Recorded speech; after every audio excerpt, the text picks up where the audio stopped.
A tantrum. She had got up very early in the morning, and had worked hard in the garden, and she was tired and sleepy.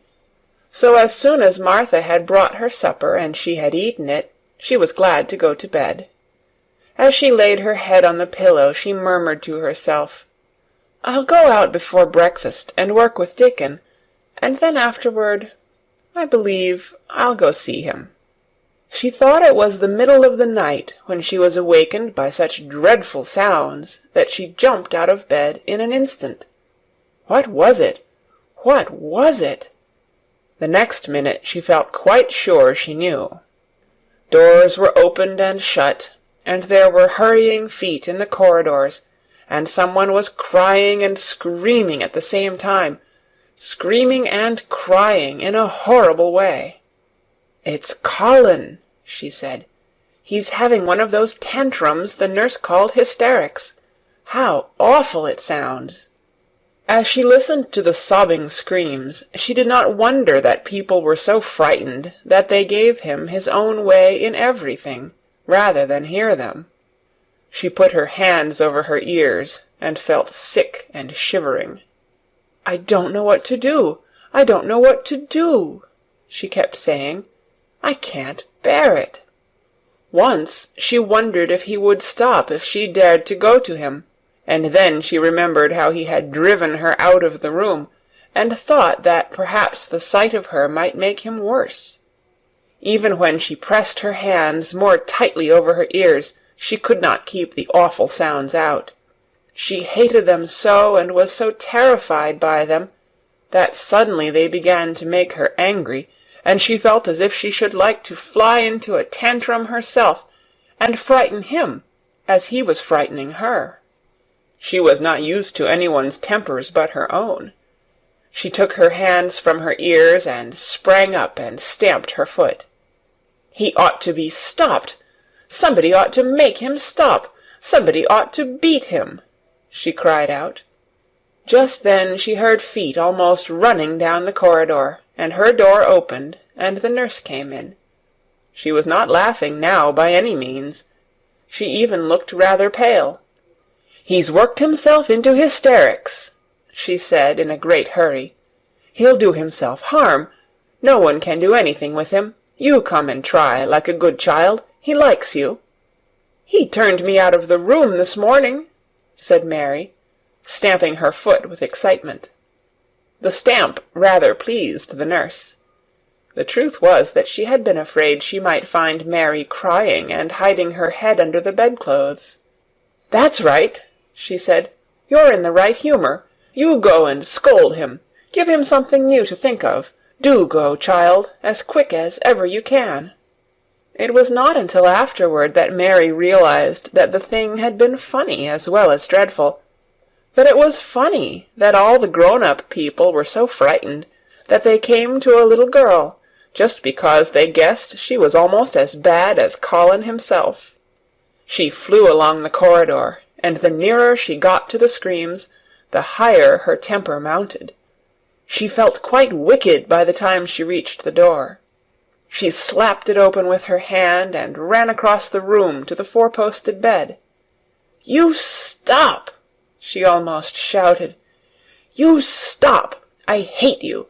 Everybody hates you! I wish everybody would run out of the house and let you scream yourself to death!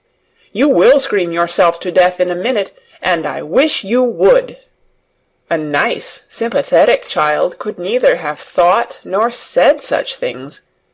But it just happened that the shock of hearing them was the best possible thing for this hysterical boy whom no one had ever dared to restrain or contradict.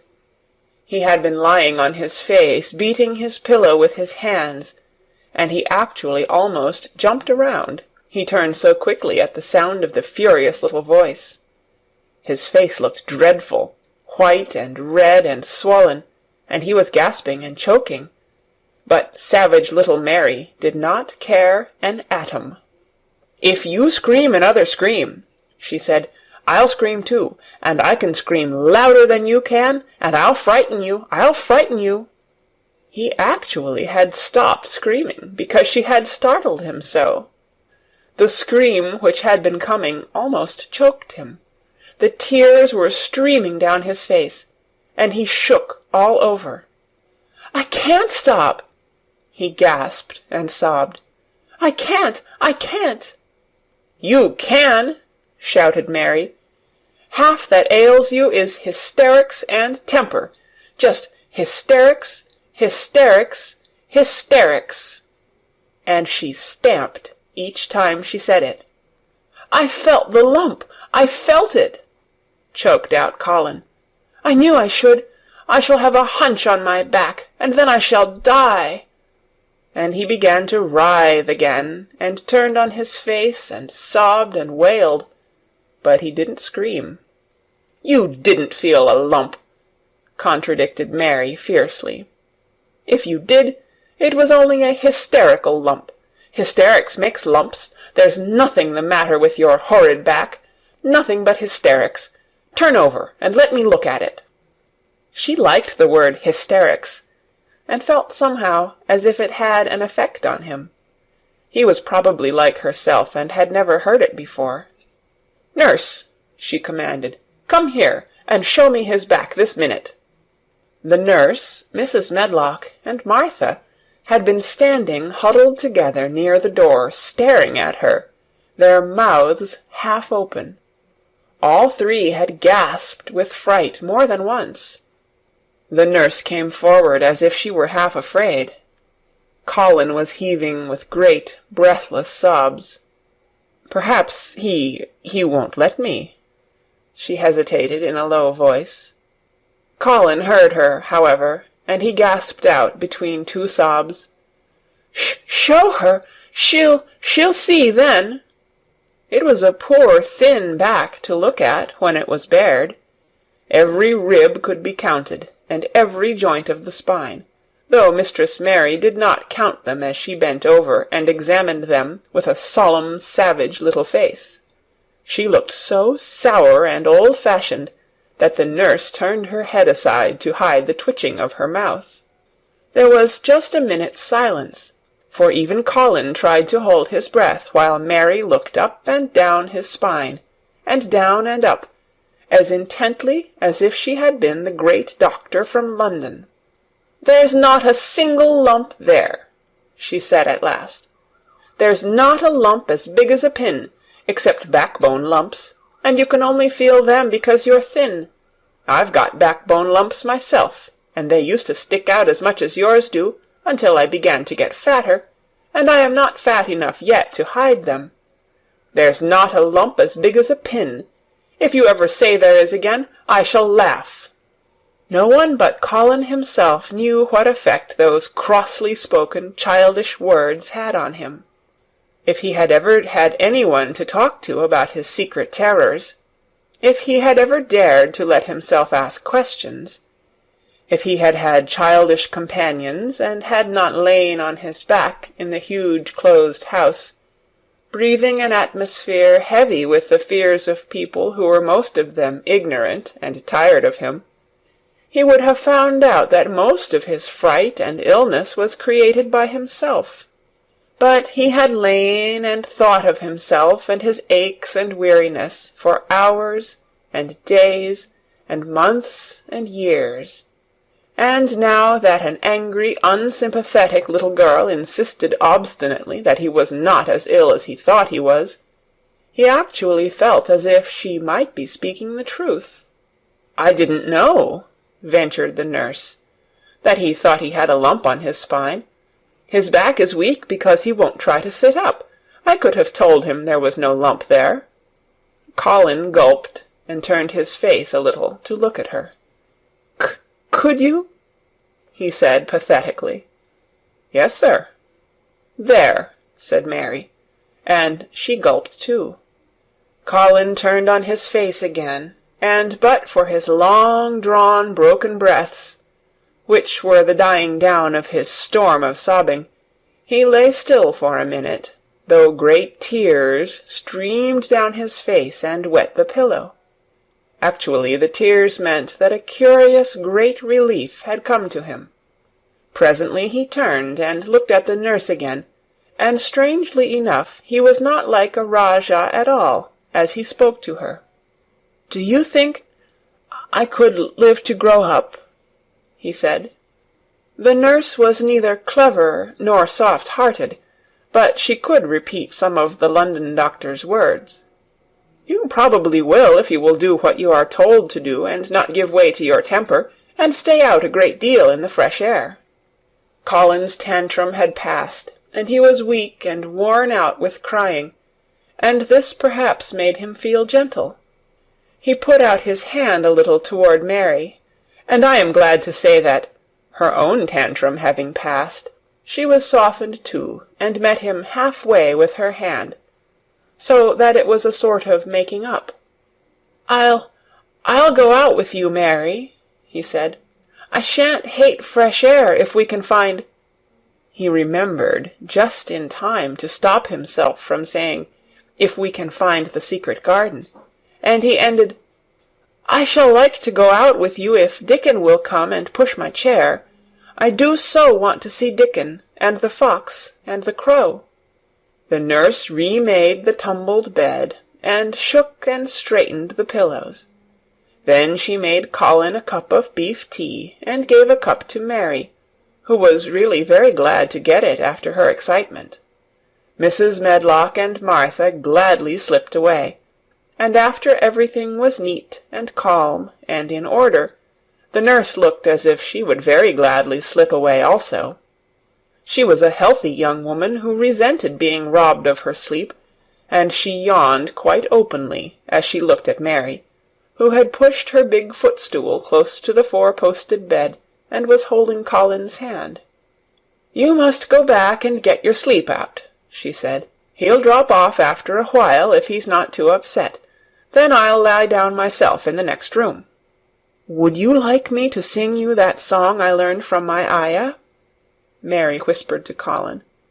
His hand pulled hers gently, and he turned his tired eyes on her appealingly. "Oh, yes," he answered. "It's such a soft song. I shall go to sleep in a minute." "I will put him to sleep," Mary said to the yawning nurse. "You can go if you like."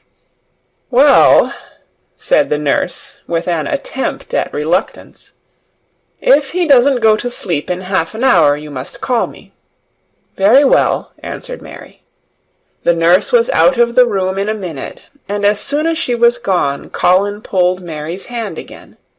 "I almost told," he said, "but I stopped myself in time.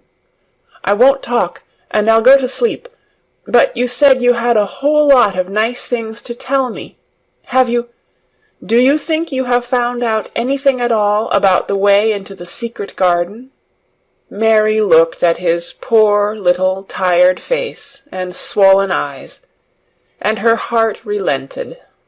"Yes," she answered, "I think I have, and if you will go to sleep I will tell you tomorrow." His hand quite trembled. "Oh, Mary," he said, "oh, Mary, if I could get into it, I think I should live to grow up. Do you suppose that, instead of singing the ayah song, you could just tell me softly, as you did that first day, what you imagine it looks like inside? I am sure it will make me go to sleep." "Yes," answered Mary. "Shut your eyes."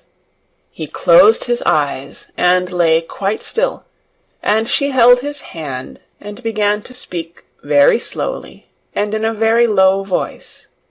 "I think it has been left alone so long that it has grown all into a lovely tangle. I think the roses have climbed and climbed and climbed until they hang from the branches and walls and creep over the ground, almost like a strange grey mist. Some of them have died, but many are alive, and when the summer comes there will be curtains and fountains of roses. I think the ground is full of daffodils and snowdrops and lilies and iris, working their way out of the dark. Now the spring has begun. Perhaps... The soft drone of her voice was making him stiller and stiller, and she saw it and went on. Perhaps they are coming up through the grass. Perhaps there are clusters of purple crocuses and gold ones even now. Perhaps the leaves are beginning to break out and uncurl, and perhaps the gray is changing, and a green gauze veil is creeping and creeping over everything, and the birds are coming to look at it because it is so safe and still, and perhaps, very softly and slowly indeed, the robin has found a mate, and is building a nest, and Colin was asleep. Thank you for watching this video. Please like, share and subscribe to the channel to see the latest videos. Thank you.